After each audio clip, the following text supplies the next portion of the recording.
Justicia. Imposible que haya justicia si no hay verdad. El tiempo de la paz necesariamente tiene que ver con trabajar soluciones a los problemas que la sociedad necesita.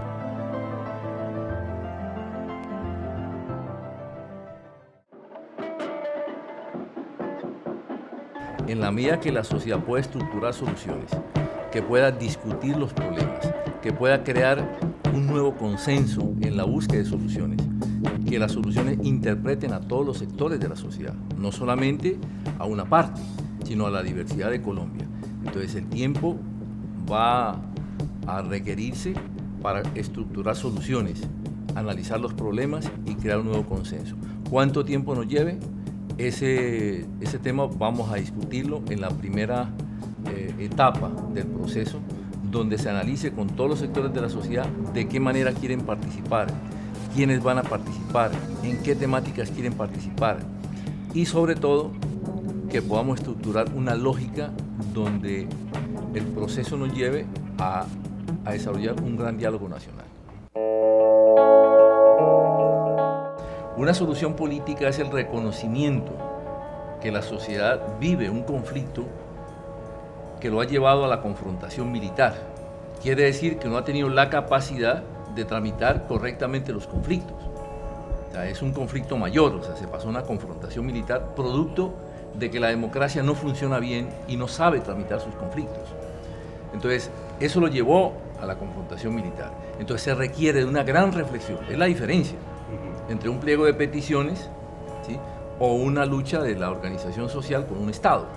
Acá es el reconocimiento de la incapacidad del Estado para tramitar los conflictos, que tiene que irse a buscar el origen de esa confrontación en la lucha del movimiento social, del movimiento político, de los pueblos originarios, de los pueblos negros, de la mujer, etc.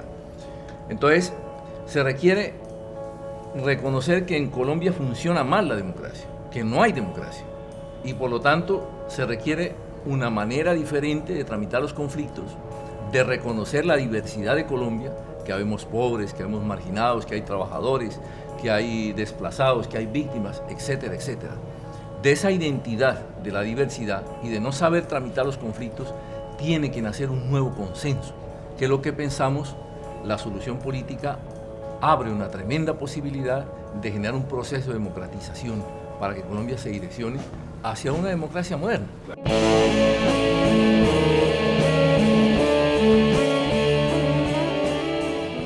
Las exploraciones anteriores no han sido tan claras.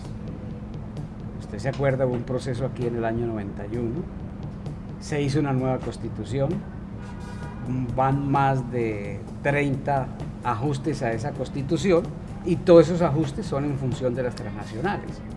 Eso da una muestra de la voluntad política.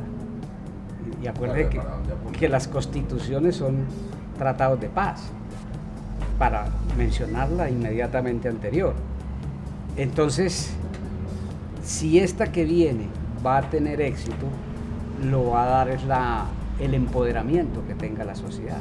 Porque si estos procesos se quedan solamente en la mesa, no pasan de ser uno más. Pero si estos procesos los retoma la sociedad, los procesos de democratización, que en última es en lo que estamos, por supuesto que eso se abre una vía muy importante, muy fuerte, que de verdad va a aportar a que las cosas cambien en Colombia. De lo contrario, va a ser otra experiencia más. Mira, el paramilitarismo para el ELN es una lógica creada por el Estado colombiano dentro de una política internacional direccionada desde el Pentágono. Es la participación del Estado en el control que debe tener sobre quien disienta de las políticas del gobierno. Y para eso se desarrolla una estructura, digamos, que cubre, que lo protege al Estado, que aparentemente funciona por aparte de la institucionalidad. Por eso se llama para, o sea, que está paralelo a él. Y sobre los cuales, pues, él se siente tranquilo porque nunca lo van a juzgar. Pero son políticas orientadas por el Estado. Lo concreto en Colombia fue que eso se ligó tanto que no se pudo diferenciar. Nosotros en el campo de la confrontación militar cuando estábamos confrontando a los paramilitares, terminamos enfrentados con las compañías y los batallones del ejército. O sea, no se pudo ocultar, porque el paramilitarismo llegó a tener helicópteros que eran aprovisionados por los combustibles del mismo ejército colombiano. Los paramilitares se movían por todo lado con sus helicópteros. Entonces había unas lógicas de complementariedad en la confrontación militar que no lo pudieron ocultar. Ya que el gobierno haya superado eso, creemos que no, porque el paramilitarismo se trasladó adentro de las instituciones, que fue lo que permitió posteriormente lo que se llama falsos positivos, o que equivocadamente se habla de ejecuciones extrajudiciales. En Colombia no hay pena de muerte para que se diga que se puede ejecutar pues, dentro de la jurisdicción colombiana. Y vea que ese es un reflejo de que el paramilitarismo sí está dentro, porque es una manera, digamos, de escaparse a la justicia para obedecer unas directrices políticas. En estos días están llamando al general Montoya, porque era quien más exigía resultados. Él no pedía heridos, no pedía capturados, pedía muertos. ¿Cómo les parece que el gobierno diga que ellos no son responsables de lo que ocurre porque ya paramilitarismo no existe, que lo que existe son bandas? Pero la realidad demuestra que sí existe, que sí tuvieron y sí tienen relaciones con el Estado, pero en las propuestas de justicia que tiene el Estado dice que lo que ocurre es que hay manzanas podridas. O sea, que no es un fenómeno, una decisión estatal hacer paramilitarismo, hacer guerra sucia, hacer represión ilegal, sino que es que fulano de tal se equivocó, se extralimitó. Entonces, si los que desataron la guerra sucia no reconocen que hicieron eso y que hacen eso, ¿el futuro cuál es? Que lo sigan haciendo. Entonces, fíjese, la discusión sobre justicia tiene que centrarse en eso. ¿Vamos a asumir responsabilidades por lo que está ocurriendo en el conflicto, por lo que ha ocurrido? ¿Sí o no? Nosotros como guerrilla decimos, las vamos a asumir. ¿La contraparte las va a asumir?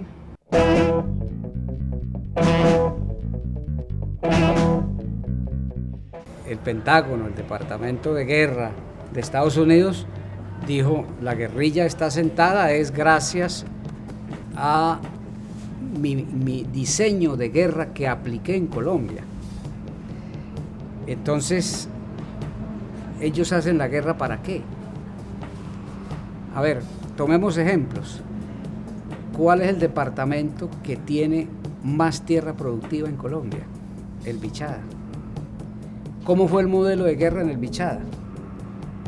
De paramilitarismo, de descomposición del tejido social y comunitario indígena, de disgregación de la organización ancestral de los indígenas. Después, ¿qué vino? Las Sidres. ¿Qué dicen las Sidres? Hay que entregar la altillanura a las multinacionales del agronegocio. Entonces, ¿eso fue una coincidencia? ¿O hay una correlación entre la una y la otra? Por favor, son etapas de un mismo plano. Entonces, el despojo de las comunidades afro en el Bajo Atrato, ¿qué hizo? Lo que acaba de decir Antonio, la constitución de grandes empresas para sembrar palma aceitera.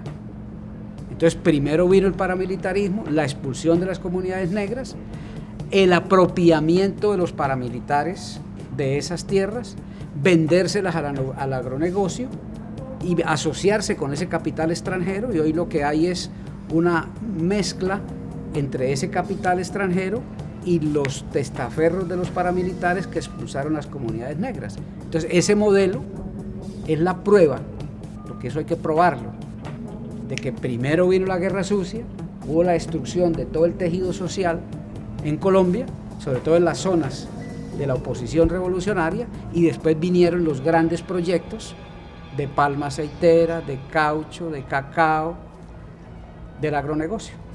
La lucha contra el colonialismo, las potencias imperialistas, siempre es fuerte y prolongada. Fíjese que Estados Unidos en este momento pudiéramos decir que está un poco dando un pie atrás en el norte de África y en el Medio Oriente. ¿Qué quiere decir eso? Van a cuidar más su patio trasero. ¿A qué vino Obama a Argentina? Dice, vengo a apoyar esta transición. ¿Cuál es la transición?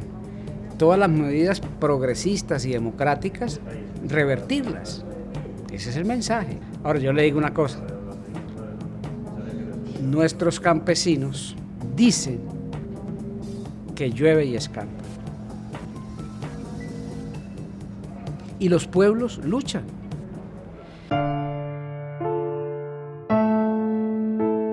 Venezuela, aún en sus dificultades políticas internas, las que ha promovido el proceso de paz en Colombia.